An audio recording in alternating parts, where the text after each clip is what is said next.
takes precedence over right and wrong. So that means Yeah. if someday Granny's inconvenient, then we just, try to now take and apply our values about what life has value and what life does not, and apply it to the next group that gets in our way.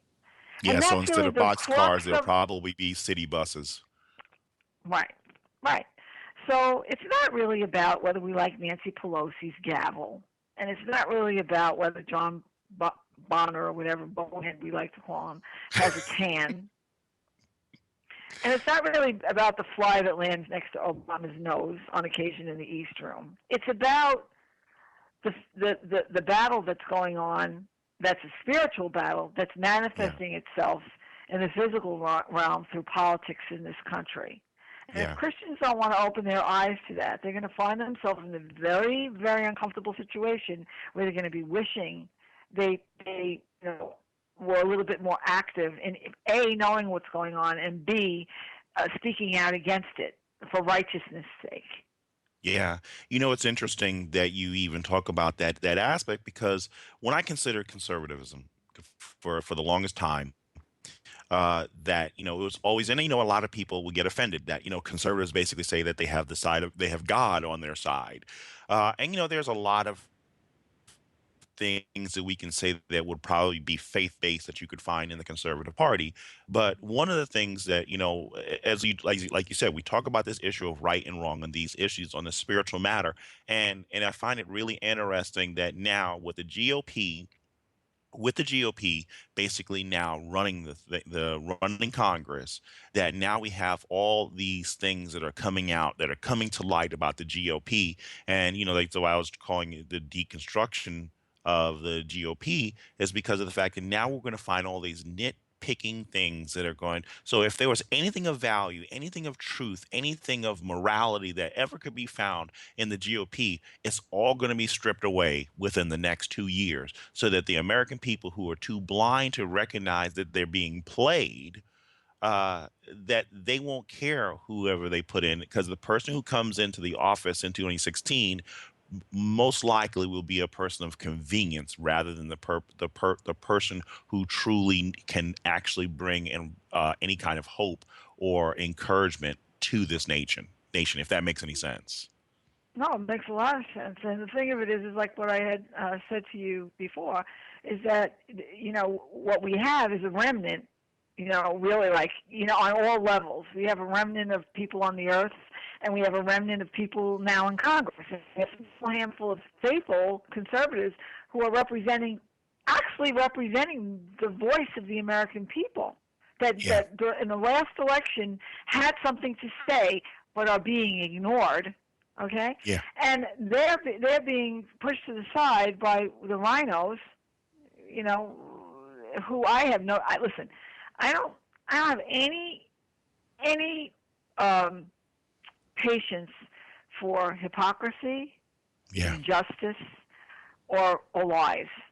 And really, at least we know with liberals that what we're getting. But when you have a bunch of people that run for office and make a promise to the American people to stand for what they believe in, and then turn around and don't do it, as far as Yeah. I'm concerned, they're worse than Obama, because we know what Yeah. we have with him. These guys and so what are they doing now? They're demonizing this small handful of people that said we were elected for a purpose, and the purpose was to do A, B, and C, and now they're going to be obstructed.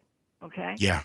but Yeah. by the people that were put there specifically to do a job and to fulfill a promise to the American people. Listen, Watson, when Obamacare was being implemented and voted on, my thing was that there should have been, if there was even 3 Republicans, that just, even if nobody came, but one camera and them, and stood on the stairs of the Capitol every day and did a press conference and said, this is what's going to happen if this bill is passed, every Thank day, you. just Thank you. talking and talking.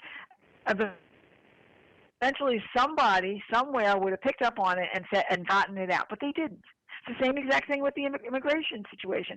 If they should be out there every day, they should be talking about enterovirus B68. They should be talking about MDR-TB that's resistant to antibiotics. They should be talking about heads rolling and being chopped off. They should be talking about Muslims and ISIS coming over the border, do they say anything? No, No, they don't see anything. So when I see that they don't have any backbone to get out there, and even if there's only one or two of them that stands up and just keeps saying the same thing over and over until someone pays attention, then they're useless to me. exactly. Useless. Exactly. And that's the thing about it because you know what? One of my buddies, his name is Jason, and we were on Monday nights, and on Quagmire American Radio, and we sometimes will go back and forth, and he'll even talk about the whole idea that we need to stop the infighting that's going on, and that people want, most of us who are screaming out, we want a bulldog, we want a bulldog politician on the right who's basically going to say we're not going to take this crap anymore. We want to put an end to the corruption that's going on, and we'll even call out the corruption on both sides of the aisle. Whether you have an R behind your name or a D behind your name, if you're corrupt, we're calling you out because we don't have time for that. American lives suffer when we Yes. have corruption in Yes, and you leadership. know what? We don't So, need a bipartisan love train right now. What no, we need, we don't need like a conga line with all of the politicians in the line hugging each other. And what we need is somebody to rise up from the ash heap of dysfunction and say and call out. Because listen, we know as I know and from the point of being a Christian that truth breaks through the darkness. yes, To have to speak the truth, whether people want to hear it or not. If there's a power that God gives to the truth. Yet no, agreed. everybody's afraid to say it. Satan has been so successful in making everybody afraid to speak the truth. For what? You're going to insult somebody? Yeah, The truth is the thing that sets us free. So speak the truth, take the chance, and eventually the chains that are binding look, I don't have very much hope for what's going to really go on. Do you? no, I know you're and supposed see, to and be.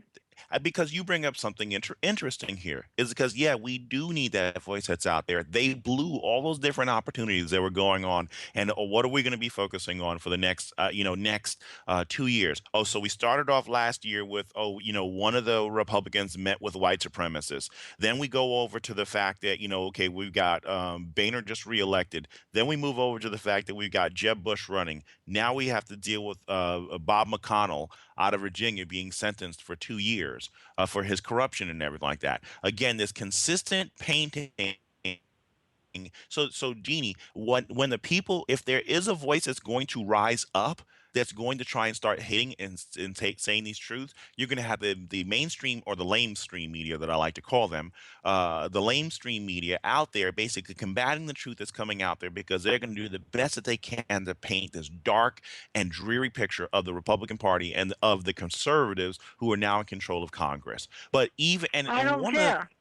I don't care. exactly, thank you, I don't care because you want to know what truth has power that's imparted to it from God. So they amen. can do anything they like because it doesn't really matter if five people hear the truth and realize what's going on. That's a victory.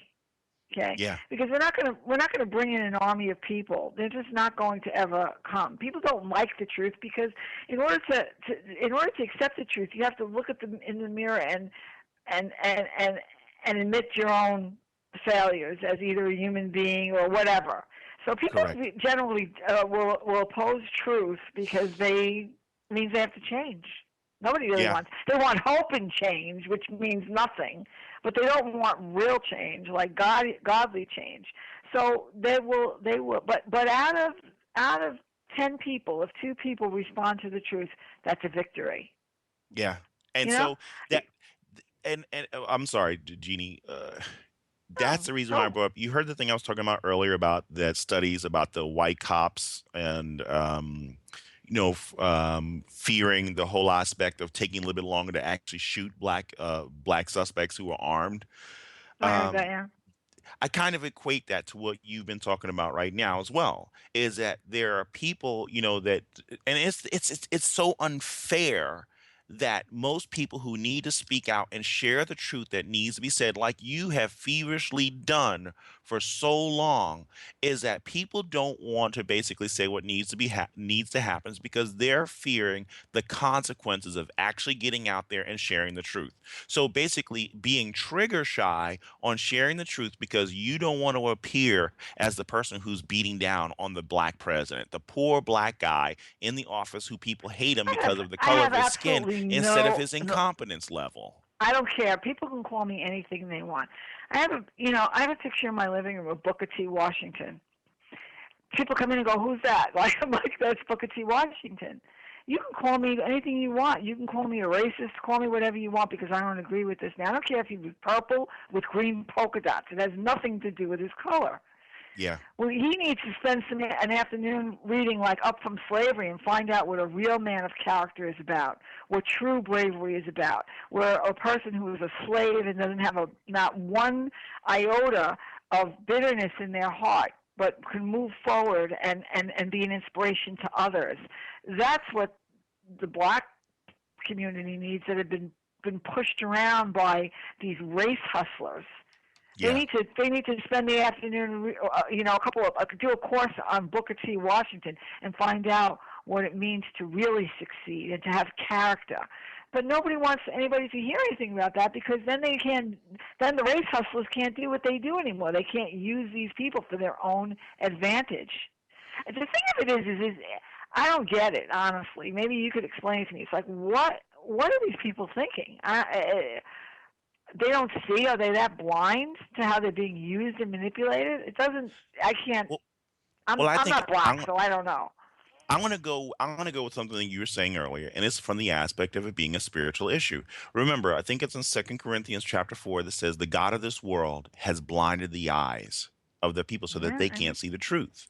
So amen. it would say that what you have a lot of people, and it's sad for the quote unquote black community to be as a spiritual and church ground that is they say that they would that they can actually be so easily deceived by the progressives and the Democratic Party, believing that this is the party of hope and change and all this that will turn around and make my life better. But again, for the last 50 to 70 years, they've promised all these things and they've never followed through on any of the promises. Why is it that when you look at these black communities that are run by liberal Democrats, that are run by progressives, that you see unemployment, crime, and out of wedlock childbirth, at all time highs, Or abortion, or or abortion at an genocide, all and time high. genocide against the black society, where these people who claim to care about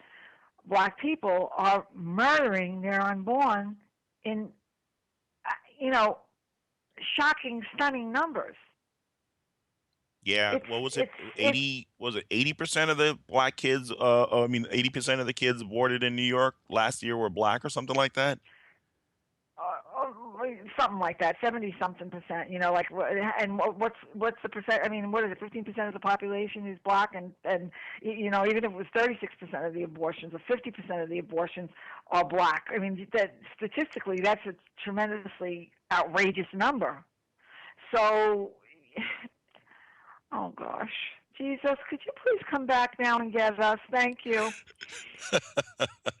please, Yeah, Lord. you know what? Yeah, We're not and I getting think out of here that easy, though. You know what I mean? We're not getting out of here that easy. And you know what?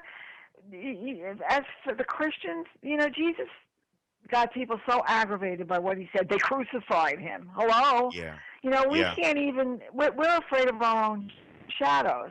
And so, you say to me, well, how do I say the things that I say? It's do or die here. It's really do or die.